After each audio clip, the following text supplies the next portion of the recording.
had actually explored this idea, and to a certain extent we were trying to develop this.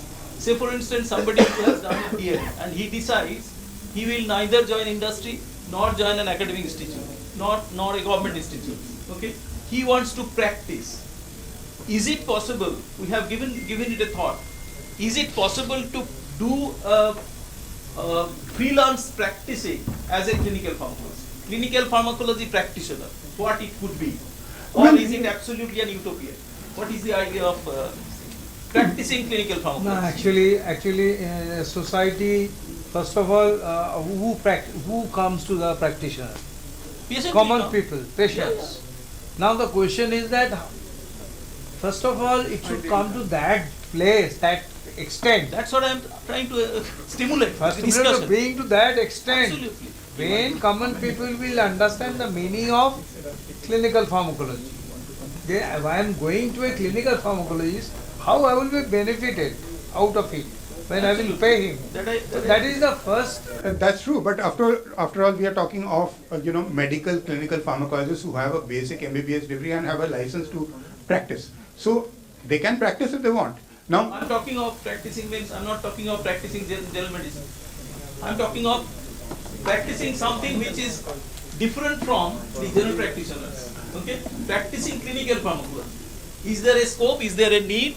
Is there a relevance? Now, somebody who is doing freelance practicing as a clinical pharmacologist. Practice medicine? Question is Think practice about medicine? that. Think about that. Well, Dr. Shambhu, Yes, I want to make one comment, because after just 2 months I will be a member of unemployed Indians.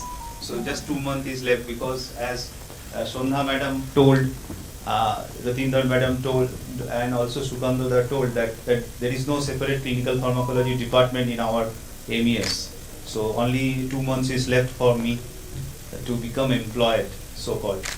So I have a plan, and that is I am not talking about, I will claim myself as a dermatologist, pulmonologist, cardiologist, diabetologist, endocrinologist, etc. Whether I can claim myself as a diabetes therapeutic specialist, whether I can claim myself, because if I am doing a DM degree after doing my pharmacology MD, if I am doing myself in DM course, and if I am doing some more training in the field of diabetology, or even in the field of some other specialty. So as this course, this clinical pharmacology or this pharmacology, whatever we can say, they are more confined to the therapeutics care. As also our Dhaneria sir was mentioning about the importance of therapeutics.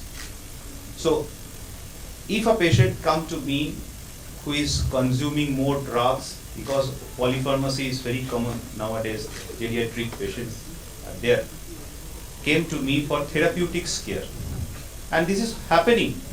I had also started this venture, and I had faced lots of patients are now coming, even doctors, they are referring cases because their patient is taking multiple drugs, 10 drugs, 15 drugs, 20 drugs.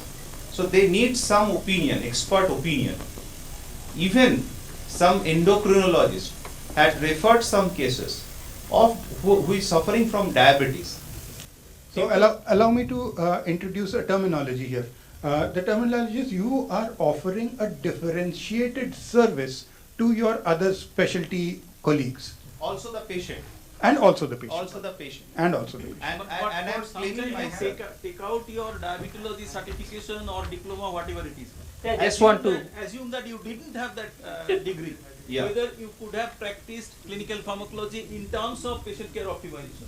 Think about And that is a therapeutic specialty. If I am So claiming I have an answer. Yeah, I just want to interfere. In NIMS, usually this clinical pharmacology and therapeutics was not initially the terminology that was being used. The terminology for clinical pharmacology at NIMS was clinical pharmacology and medical research. Now you have in Indian scenario, therapeutics is the word that is being attached to clinical pharmacology. The clinical pharmacologist roles comes mainly in drug development.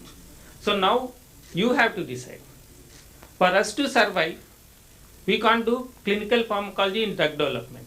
So we are bound to do something for our survival. So what we have to do in a hospital setting is, we have to show we are something like, we have two hands, I have another hand. And we have to see, we have to involve in patient care. Once we involve in patient care, nobody is going to send you out. They'll call you in, beg you to sit down. Personally, my experience, when I finished my DM clinical pharmacology, I went to an institute where they didn't want to raise my pay. After I had DM, they said, you want to do, you do. We pay only for MD. Then when I wanted to shift a job, I literally found doors opening. When MD pharmacology, same department. As madam was saying, you are joining at MD pharmacology. Even if there is no vacancy, they at least make me sit. They say, what you can do to us? As a clinical pharmacologist, literally I am saying, we have so many opportunities, but we are sitting behind in a closed room, doing something, spending our time. There are so many opportunities now in hospital, in industry. It is for us to go out and do. Yeah. There is no therapeutics. You want to practice, why DM clinical pharmacology, MD pharmacology, go and practice. Who is going to ask? Who is saying not to practice? Not talking about that practice. That you can do with MBBS. The Yes. question is, as a clinical pharmacologist, whether you can do practice. So I wanted to comment on that. So there is one, sir, with your permission, sir. No, let doctor. We had, Go ahead. we had one very recent publication on one terminology also. That is CPRRF, Clinical Pharmacological Reconciliation, Review and Feedback. This is service what we are providing from our specialty domain. It could be some specific subspecialty, as Professor Nasser sir was telling. It could be like in diabetes, it could be some other subspecialty like pulmonology, like that. But this will be more focused towards the therapeutics reconciliation, on which we are doing our specialization. So that is the thing, that practice we can do after doing this clinical pharmacology DM as a super specialty discipline. So to answer what Dr. Tripathi was raising, that if you take away your training in diabetology, and here you have a person who has done an MBBS, an MD in pharmacology, and then a DM in clinical pharmacology, can that person go and practice clinical pharmacology with that label of clinical pharmacology? So obviously patients, there's no disease called clinical pharmacology. So unlike a diabetologist or a neurologist, there will be no patients coming with clinical pharmacology. So the patients have to be the same. You will be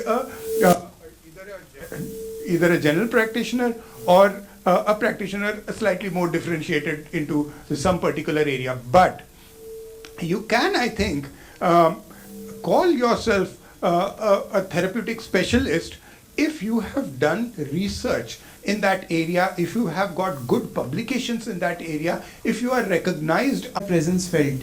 Yeah. So a couple of things, of course, my experience is not that high in the academic field, but a couple of areas where I have felt there is a need where we can explore. One is in the field of pharmacoeconomics. Because pharmacoeconomics, we know, even if there are multiple studies conducted in different parts, they cannot be directly translated in the place we work. So if we do, let's say, an economic study within our institute, considering the resources that are available, considering the facilities and everything, so that would actually be more meaningful. And I'm not talking about, say, a large-scale study where you're expecting that the national government will come up with a change in recommendation or whatever. It could be something as small as for the institute. Like maybe the institute wants to introduce a service. Like, okay, instead of maybe they want to replace, say, ferric carboxy maltose with, say, iron sucrose or whatever. So what is the economic impact on that? So these are things where actually they will actually recognize that there is a economic study being conducted, and then that will help us to make ourselves visible in the institute. Second, which I feel is, even in the morning it was discussed, the field of drug allergy, which is again is a very, very unexplored area, and where people don't usually have that much of expertise or anything. So just like in KEM, we have recently last year started a drug allergy OPD, where we cater as a referral service. We cater to any referrals on drug allergy. We evaluate, we provide the opinion as to whether to discontinue the drug or whether to substitute or whatever. So like I myself, I'm getting trained in allergology, and I intend to take this OPD forward. So these are some small things which I feel which can help us help us be visible at the institute level at least, if not going beyond that. Thank you. Bhaskar, thank you for those comments. Thanks a lot, because those are the very lines on which we should be thinking, and you will see that reflected in my presentation tomorrow. Pharmacoeconomics, pharmacogenomics. We need to work in these areas, do research, publish, and get recognized at least within our institutions, if not anywhere else. And that is where it will start. And once that wave begins, then you can think of the next steps. But right now, this is what research is, I think, a very important part, as Dr. Prabhakar also mentioned. The research, I think, is a very important part of the next steps that we are supposed to discuss here.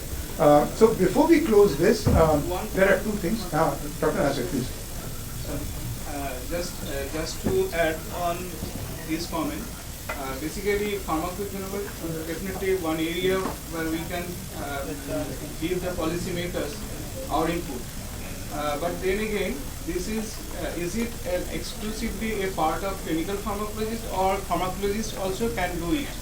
Well, let me just mention here that almost a large part of what clinical pharmacologists can and should do can also be done by other people. It's a question of the opportunity staring you in the face and you grabbing that opportunity. If you don't, somebody else will. Sir, there is already a health economics thing well established who does all the pharmacology. Right. Now, if you start publishing in health economics, and clinical pharmacologists are found to publish more than anybody else, then clinical pharmacologists will be called into that health economics group. We have to make our place for ourselves, and that comes through research and through the work that we do. It will not come just because we have the label of clinical pharmacology and people don't even recognize what it is. So, that becomes I just want to tell one example. We have an Indo-US body which is on research on CKD-U, unknown disease. So it is a body of 12 members, where 8 members are non-medical. 8 members, most of them from US, are non-medical people. They are environmental engineers, chemists, all those people. So for us to go, we have to open our doors, push ourselves. Just for next 5 years. After that, automatically doors will be open for us. Another example is most of the private hospitals, they go for accreditation and also international accreditation. For that, they need a designated clinical pharmacologist to do this job. Most of the hospitals, even in one hospital, I was sitting in the ethics committee meeting when the hospital members said, our clinical pharmacologist is coming, and I said, I must be knowing him because the world of clinical pharmacology in India is very small. And then a young lady came, and then I asked where from you, DD or DM, because I had this obsession clinical pharmacology, the DM or DMB. He said he is an M-Pharm pharmacist. So the M-Pharm pharmacists in most of the corporate hospitals in India, they are holding the posts of clinical pharmacologists.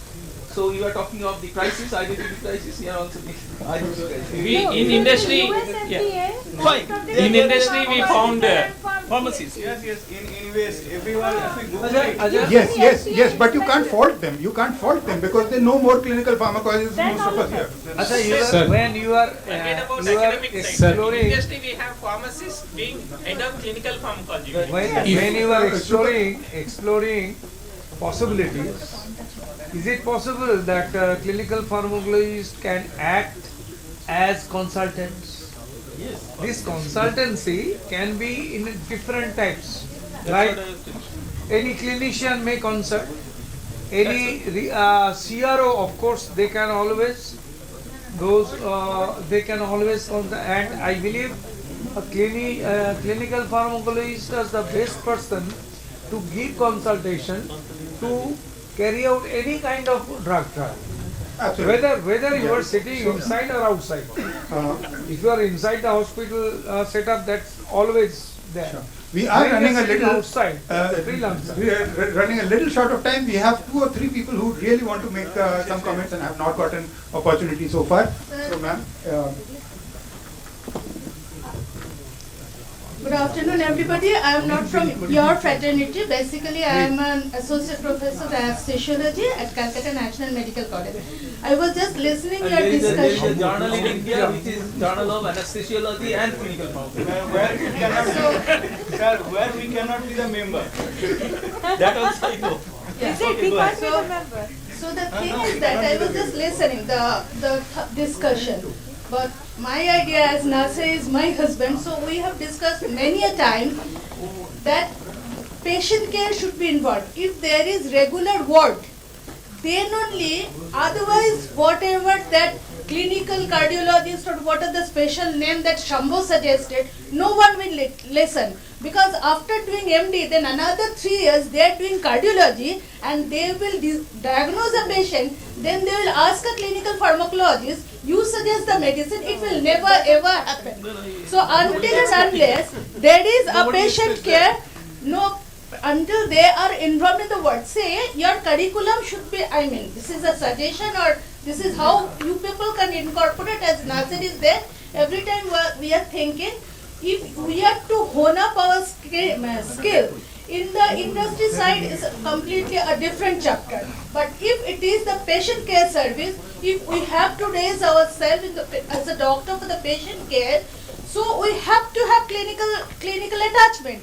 Otherwise, I know during the COVID period, there was a duty, even it is in our hospital, that say from pathology, say from not only clinical pharmacology, from anatomy, from physiology, because your basic MBBS, what sir has already been mentioned. But the thing is that until and unless you are having that exposure for so many years together, no, it won't happen. I won't go to a clinical pharmacologist, whosoever may be. I am not going to disrespect the subject, but being a patient, that Shambhu mentioned that they are taking 15 drugs, but even after that, I think, I don't know anyone can vouch that they will go to a clinical pharmacologist.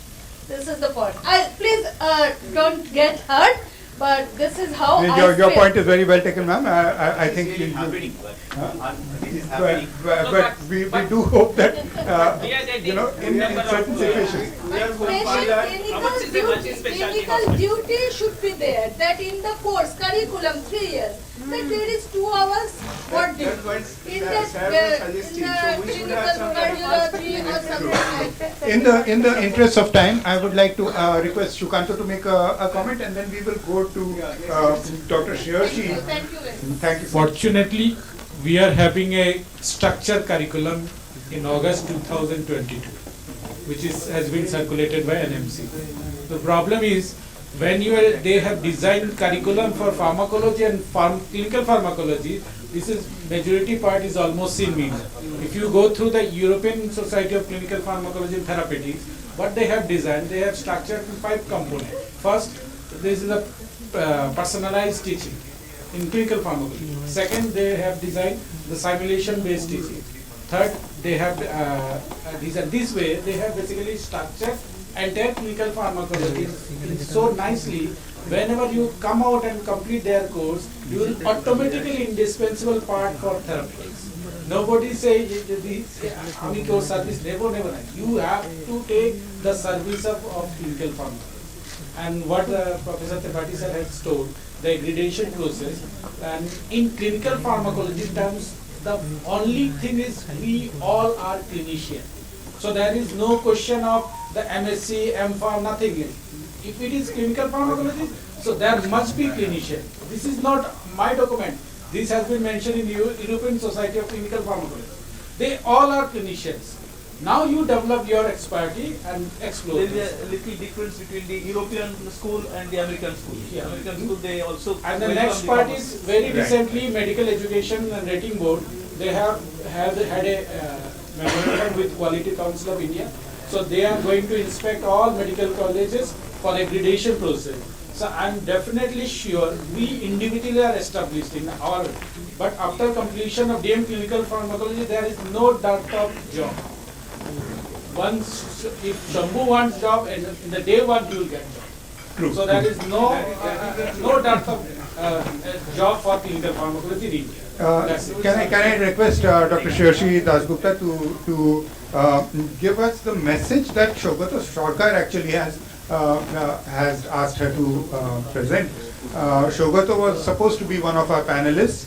He has been taken ill this morning. He called me and said he may be able to join online if he is feeling well, but he's got high fever, and hopefully it will resolve soon. But we have Shirshi to bring He his has message. just sent me a message which he just wanted to convey to all of you. I'll just read it out. Most of these things have already been discussed, but since he has written it out, I'll just read it out once. Sure. So I just have to, he has basically argued in favor of clinical pharmacologists engaging in clinical practice because he Please is... keep the mic very Yes. close to your mouth. Okay. So he has argued in favor of clinical pharmacologists directly in patient care because he is also engaged in clinical practice and he has a prolific practice, so to say. So what he says is that there are two separate entities. One is the science behind the disease and the medical management of a disease, and that gap is bridged mainly by clinical pharmacologists. So from the point of discovery of a drug, the drug development, approval, studies, development of standard treatment guidelines, essential medicine, list of medicines, pharmacoeconomic studies, pharmacovigilance. In all of these stages, clinical pharmacologists play an important role. But when it comes to the final stage, when all of this is assimilated, why is it that clinical pharmacologists are not present? And second point that he wishes to make is that prescribing medicine is a complex process and is in itself a risky behavior. And prescriptions have always had a varied magnitude of inherent vulnerability. The essence of a trained clinical pharmacologist is that they can prescribe the most effective, safe, and economical medicine by balancing anticipated benefits and foreseeable harm. So why is it that we are not engaged in clinical practice? Our professional colleagues of other disciplines refer to us patients for various drug-related issues and recognize our credentials in managing them. So why should we not be using this privilege to conduct clinical practice on our own? Medical ethics and rational use of medicines are core part of our clinical pharmacology training. So we should also be engaged in rational prescribing in clinical practice. We are now going through the pandemic of multimorbidity and polypharmacy, and there is a huge need for therapeutic optimization, which can be effectively done by a clinical pharmacologist. In the last 63 years or so, the rise of clinical pharmacologists, clinical pharmacology discipline as such, has not been to the extent that it was anticipated. So as of now, there are only 15 institutions all over the country with only 50 seats for DM clinical pharmacology.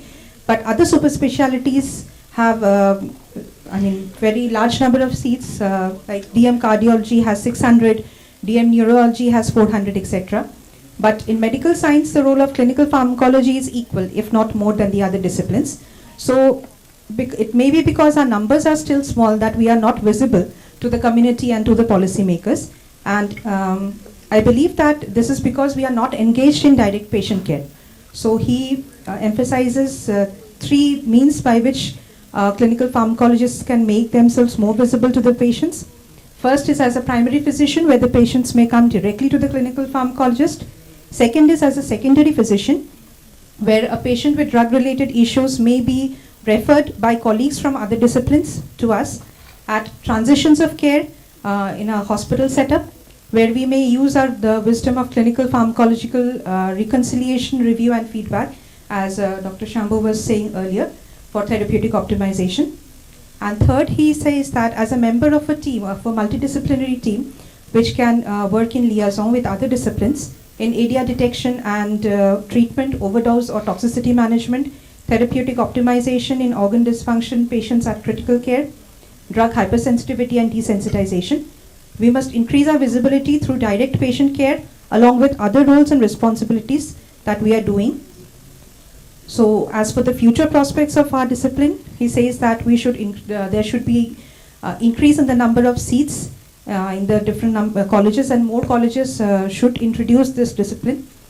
Clinical pharmacology is a separate department as other super specialties in the medical colleges.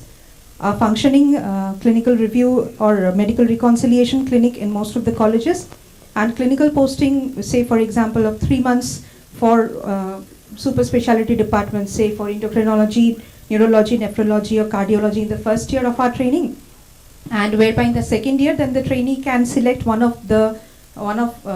of these disciplines according to his area of interest and then be exposed to that during the course of their training. So that is what he had shared. Yeah, I think he's very nicely kind of summarized the whole topic, and I think the main point he also makes is that practice, as behind mentioned, practice is very important. You have to be able to be seeing patients often, whether those are secondary to those patients are referred to you from some other specialty, or whether it's primary is a different matter. But you need to be able to practice. Actually, that's why it's called practice, because you see those patients again and again. So I think we're coming up to a close of our discussions today. The way forward, I just wanted to check whether Dr. Sandhya or Dr. Ratindar, they are still there, and if they are there, then do they have any closing comments? People sitting here, those of the panelists who are sitting here have already got a lot of opportunities to speak, but I think those who are joining us remotely haven't had that opportunity. So please go ahead, Dr. Sandhya. You are on mute. Your system is on mute, Dr. Sandhya. So in addition to whatever points have been covered by many people there, one important aspect where clinical pharmacologists also should focus is with respect to the guidelines, both regulatory as well as ethics guidelines. Because most of the times, especially when a sponsored clinical trial comes to your academic institute, the clinicians look for people to help them. Like how do we proceed with this submission? What are the guidelines to be followed? Can this study be taken up? So they need some sort of guidance while taking up sponsored clinical trials. So this is one area where we can help them because they really don't have much knowledge into this. Like when some study comes up, can we take it up? It's a phase 2 trial. What is the safety of this particular molecule in the patient? Can we take it up? Will there be any problem with respect to the safety? So those kind of suggestions can be given only by clinical pharmacologists. So this is one area where we have to focus in addition to other responsibilities, so that we become very unique in helping the clinicians. And this is one area where people will come to us rather than we going to them. They will look forward to get our opinion on how do we proceed with this. As well as like in addition to this, during the documentation process while doing the trials, various other aspect of the trial, for that also they need our help. Like how do we proceed with documentation? What are the things to be documented? How long to be archived? What are the procedures for archiving? What are the ethical guidelines to be followed with respect to particular things? So being well versed with all the regulatory guidelines and ethical guidelines will surely put us forward with respect to our relationship and collaboration with clinicians. So we also have to focus on this area. Great, thank you, Dr. Sandhya, for those comments. I think you've brought up a very important point. So we were talking on the topic of services that we provide, and some of those services are definitely in the area of research which comes extramurally to us from other organizations who want to get studies done at our institution, and clinicians are not, there are so many things to be done to get that study going. And I am currently, associated with the Medanta hospitals, and I see their research department. It's called a research department. There aren't clinical pharmacologists there as such, but some of those people are doing things that I think can be replicated in other places to provide a research service. Thanks a lot for that. So I think this brings us to a close of our discussion today. I just wanted to summarize the points that were brought up. So while it seems that there might be a crisis in clinical pharmacology, there has been a crisis in the past, but we seem to be going out of it. The opportunities are increasing, and there are initiatives that individual clinical pharmacologists are taking, which are moving us away from that crisis. We still do not have the degree of recognition that we would want, but the degree of recognition definitely has gone up. In my time, when I was doing DM, there was no question of any clinicians, referring patients to the clinical pharmacology department. It didn't happen. Today, that is happening. I hear from so many people. So it's a great advance. I think congratulations to young clinical pharmacologists who have made that happen. There is the need for awareness, and awareness in general terms means advertising. You need to be able to provide an idea of what services you can give to people, so that they know that these services are available from you, and if the opportunity arises, then they will ask for those services.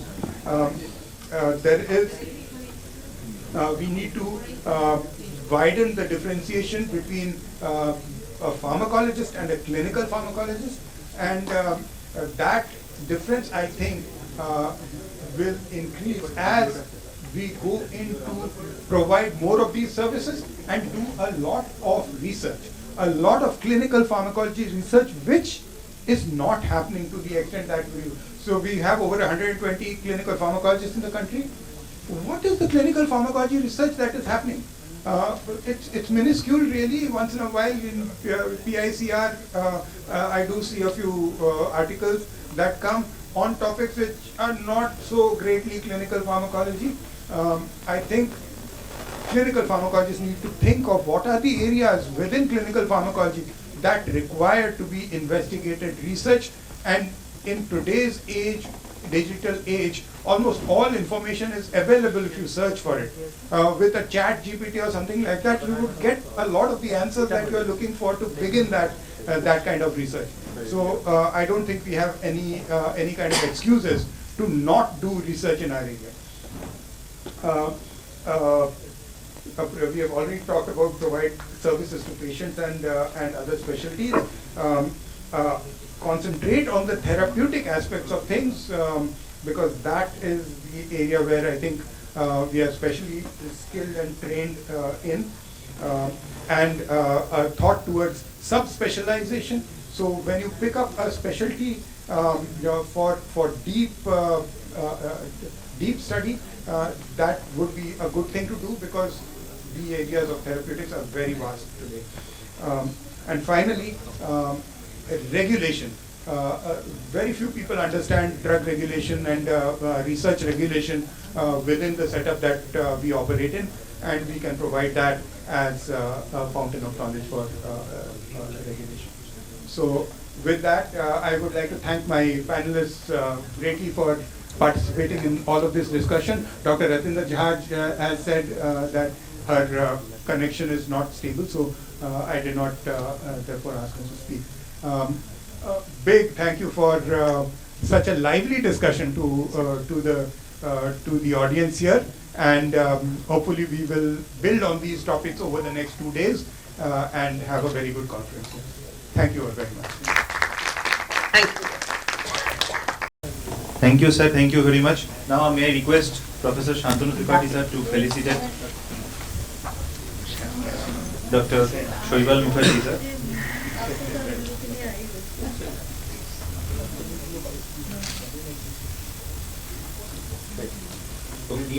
আর তুমি এই ভিডিওটা ready করো sir সামনে দিয়ে ঘুরে কোথায় গেল Sujan sir এটা দাও তো ডিকোনেটটা দাও না পরে চেঞ্জ করে দিও হ্যাঁ বাড়ি লেখা আছে তোমরা দেখো রোন ওদের বলে দাও আইটম নেই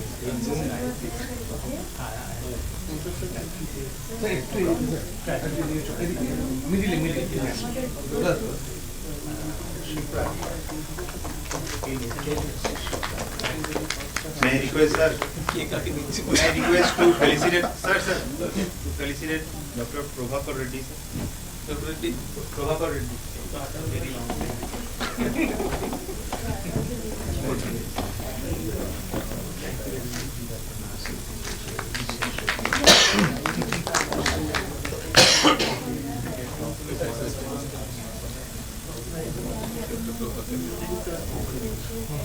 sir? Once more, sir. Thank you. Dr. Sukanta. Requesting.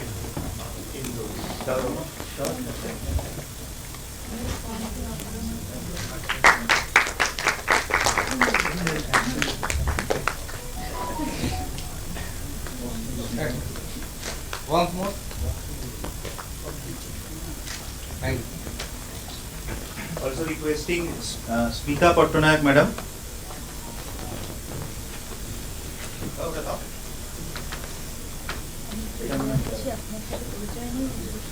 This was madam.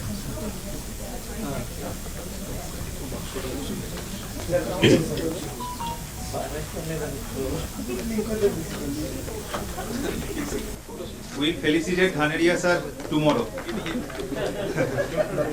And we are really thankful to Ratindar, Jhaj madam and Sandhya madam. We will send your memento madam by post. Thank you. So now we are moving forward towards the next session. And the next session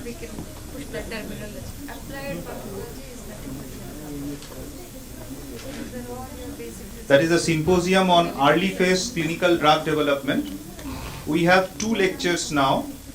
So first lecture will be by Professor Nithya Gogtay madam. You want to give first? Okay. So may I request Dr. Manjunath Nookala to deliver on the topic like challenges and how to address the early phase clinical drug development. Good evening, everybody. I thank the organizers for providing me this opportunity to present my topic. So, like as a clinical pharmacologist, till now there has been a great discussion what we can do, what we have to do, what not we can do. So one of the main thing what we have thought of is like doing a clinical research, right? So people may say like it's very easy or difficult, we don't know what to do, how to do. So just we'll see like what will be the challenges in the clinical drug development.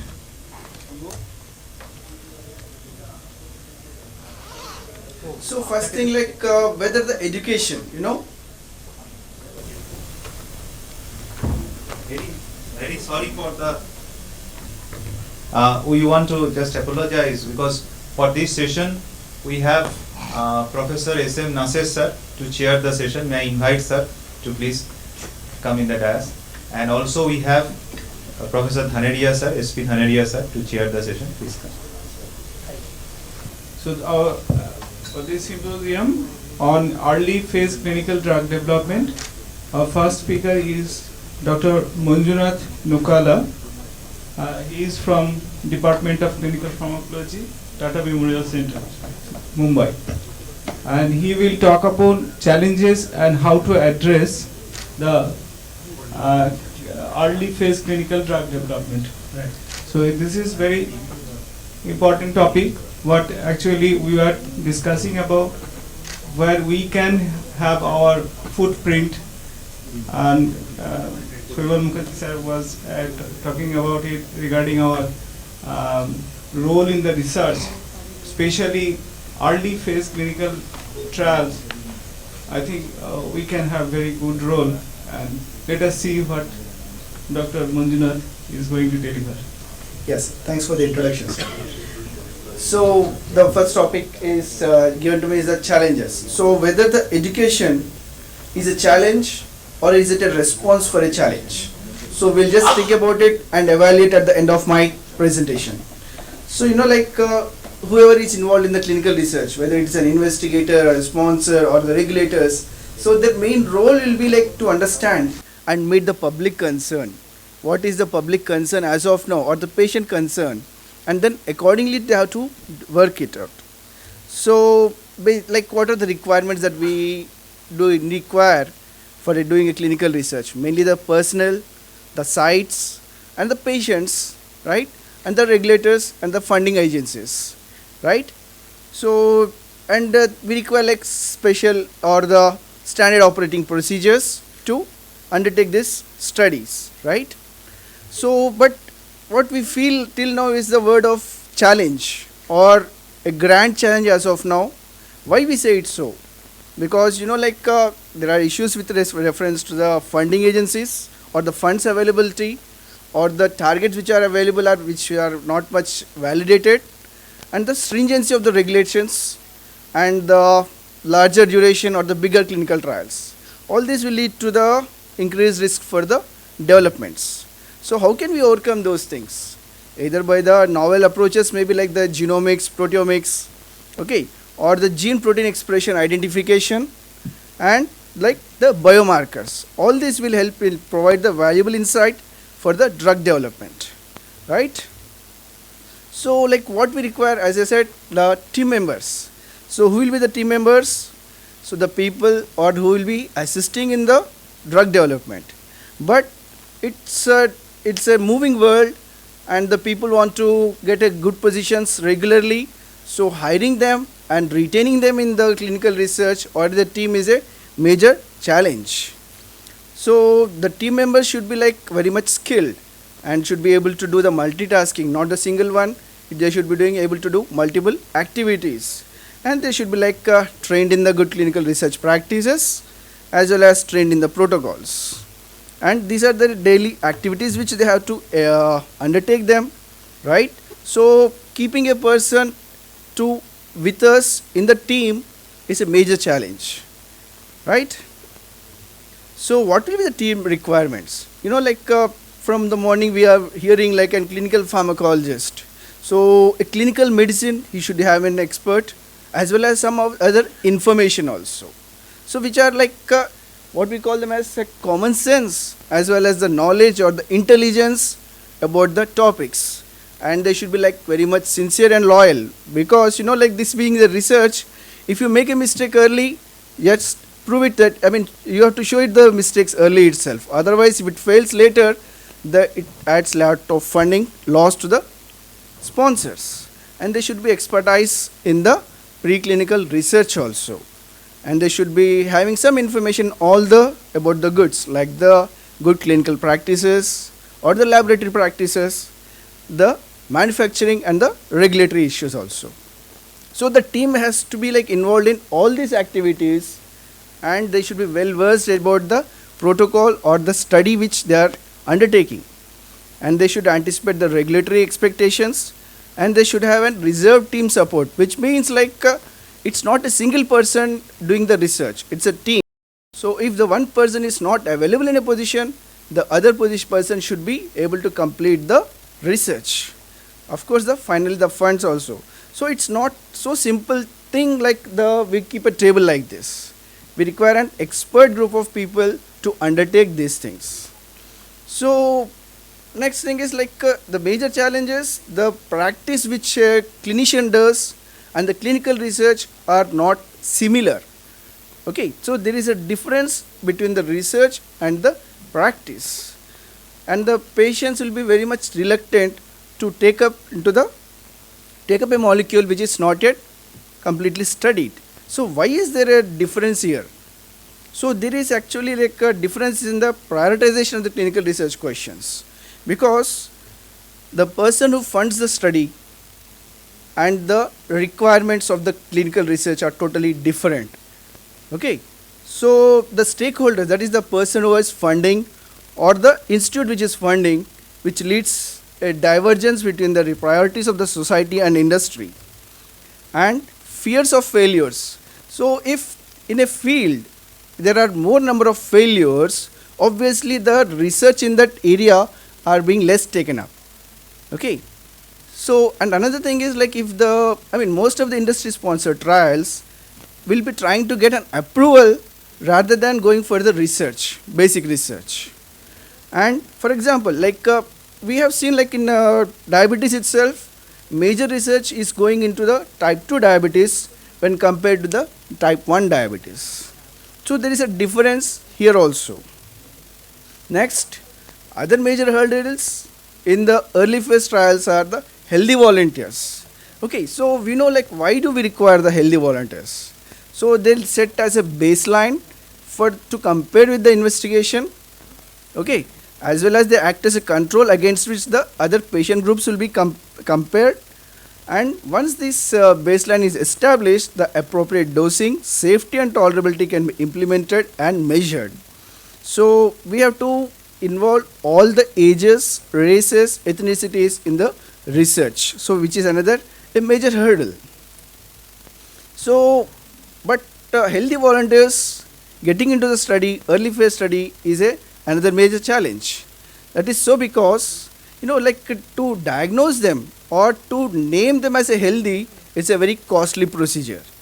It takes into account of all the investigations, their patient's background, any other comorbidities are there. So another requirement, the requirement for the phase 1 trials will be like and get a healthy volunteers who is free of addictions. So in the trials, the major, one of the clause which they keep is the person should not be having the caffeine. So it is very unlikely to get a person who should not drink a caffeine during the research, right? And another thing is the consenting for the healthy volunteer for the study is another major issue, and to retain that person in the trial is another problem. I mean, it's a hurdle. So maintaining them or in the study is very costly procedure, and normally, like the cost of retaining a person in the early phase trials, it can runs into thousands, around 15 to 20,000 or more. It can depends upon the duration of the study, the number of PK samples, the number of follow-ups, visits, all these things. So even if few of the visits have been lost, obviously there will be lots of deviations also. And one more thing is like keeping the data which emerges from these healthy volunteers is also like confidentially is very difficult, because the healthy volunteers may make up stories about the occurrence of any adverse events. So they may interpret in a different way, okay, so which can give a setback for the progress of the study. So what we have to do? So maintain a database of the healthy volunteers, which most of the CROs do, but it is difficult for the academic trials to undertake those things. Next is like lack of the issues and the solutions, lack of motivations, educate the volunteers, okay, and if they are hospitalized for the complications, so it can result in the reduction of the interest of the participation in the study. So evaluate the compliance risks of the participants and the complex protocols. So we have to look into the complete protocol and give a feedback to the sponsors about the studies protocols, and inadequate understanding by the study sites due to the which can lead to the poor compliance. So the sponsor should provide the support to the trials or the trial sites, right? Another option what we can use is the telepathy, which means like the telephonic visits, which allows us to view the patient's glucose data from our own computers. Home-based phlebotomy visits, the data are being collected and analyzed using the wearable devices, continuous glucose monitors and activity trackers, so which can help us in maintaining the healthy volunteers in the studies. So if we divide the studies into academic studies as well as the industry sponsored studies, so what will be the hurdles there in these two different situations? So I mean, in the academic studies, like the scientists will be having the molecules with them, okay, which have shown a significant effect in the in vitro studies. And the way forward for them is they have to produce that, give the molecules to the industry, or they have to go ahead to the early phase trials. But majority of the situations, the scientists are unaware of the undertaking of the toxicity studies, what to take, what not to take, and where to take. and they are very much unaware the costs that get involved. Okay, so, and one more thing is the observed efficacy in the labs may actually not replicate into the humans when it is conducted. So, like these are the hurdles, and our questions again arise whether they have taken the sensitive animals during the preclinical studies or not, and the dose range which they are claiming is not completely or translatable to the humans in all the situations. So even if all the things go in favor of the benefit of the drug, whether the molecule will be interesting for the sponsor or not is another hurdle also. And one more thing, the dose calculation should be made on the best possible scenarios, either taking into consideration of the pharmacokinetics or the the dynamic aspect, the receptor occupancy status, and all these things should be taken into consideration. Okay, so how can be this managed if we are in a academic clinical trials? You are a scientist, so they have to choose a molecule which should be like a stable one and showing the consistent benefits. Okay, and they should make a team of collaborations with the clinicians and seek their support, and they should be having the thorough preclinical as well as the clinical knowledge how to conduct the study, right?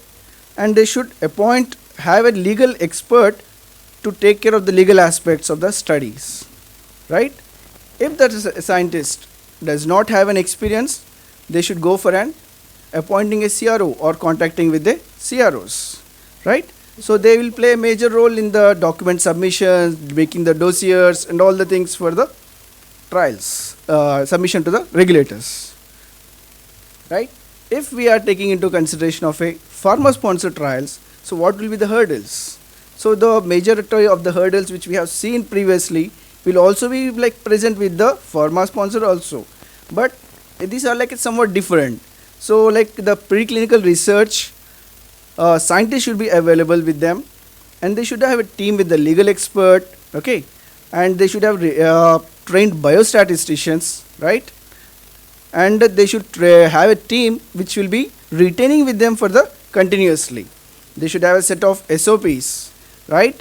They should have like logs for each and every aspect of the trials, and of course at the finally the funds should be available for the trial conduct. And what will be the protocol issues during the conduct of the trials, right? So in the protocol, right, the designing is very important. So which type of design, which type of study the phase 1 clinical trials they will be taking into consideration, as well as whether what you call the 3+3 design they will take, or the model based designs they will want to take it up. Which type of designs they are using. They should have a statistical analysis plan prior, okay, and the causality assessment of the ADRs should be properly made, right? So during the conduct, what will be the challenges that we face? So in the protocol itself we will be writing what are the drugs that have to be excluded, or which are like concomitant drugs which should be avoided. So because their presence can result in the causality assessment difficult, right? And whether the complementary and alternative medications are allowed or not during the conduct of the trial is the another major information that has to be kept in the protocols, okay? So I am working in a field of like an oncology, so what will be the major hurdles there or the challenges there? The success rates of these drugs being approval is very less. There is a high chances of failures from the phase 1 to 2 and also to the phase 3 and the approvals, right? Next, the cancer drugs, the issues are the disease itself is an heterogeneous one, okay, and known temporality of the disease. So this topic, or the known temporality of the disease means the patient what he feels, the symptomally, and the clinician what he feels about the disease are different, okay. The patient experiences the symptoms earlier than they are visible, okay? And the cancer is not a single disease entity because it can spread to the other areas, metastasis is there, okay? And the recruitment obstacles will be there, as you know, like the trial availability or the site access and the PI's willingness to accept the study, okay? And the staff commitment and the patient's concerns about the study are also very important in the conduct of these trials, right? So these can be overcome by the use of some novel agents called molecular target agents. So what these are do are like these are the make use of the biomarkers which will help in predicting the drug's efficacy, okay? But there are challenges too with the use of these biomarkers because their identification as well as the qualification them as a biomarker is a very difficult aspect because we need to validate any identified biomarker, right?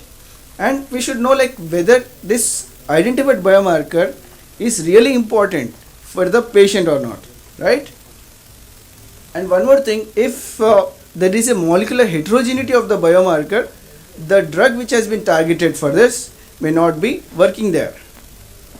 So another issue with the molecular targeting agents is that like there is no proper animal models for the molecular targets, right?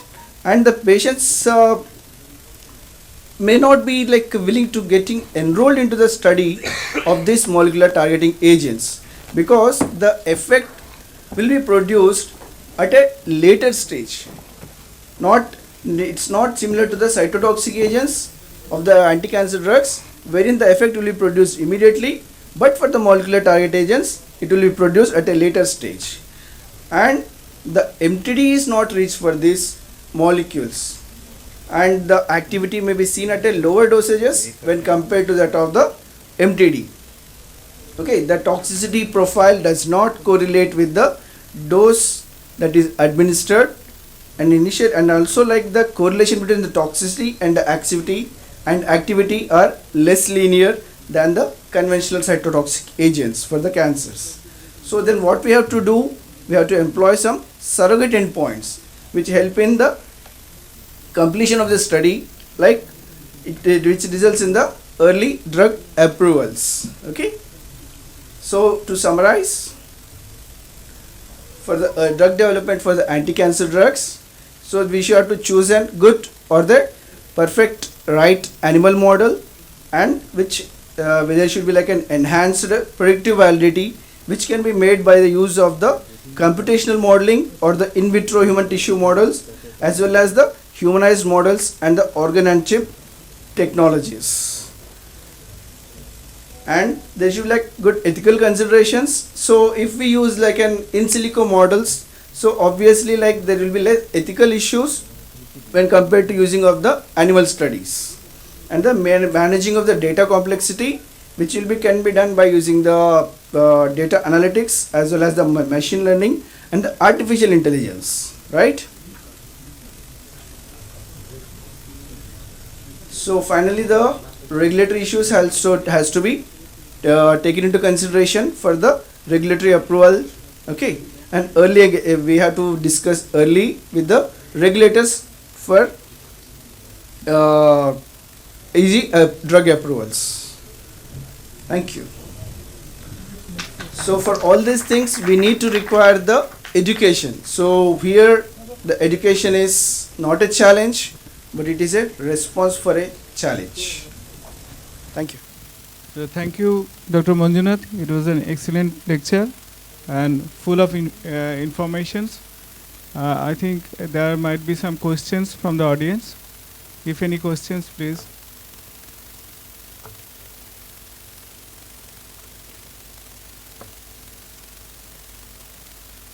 Any question from the audience?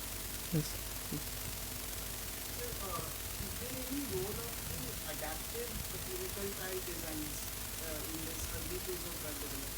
Yes, there will be obviously like an early phase in the drug development where there will be a like importance of these adaptive designs. You know, like previously we used to do like in 3+3 design in the completed, and we'll be going for the phase 2.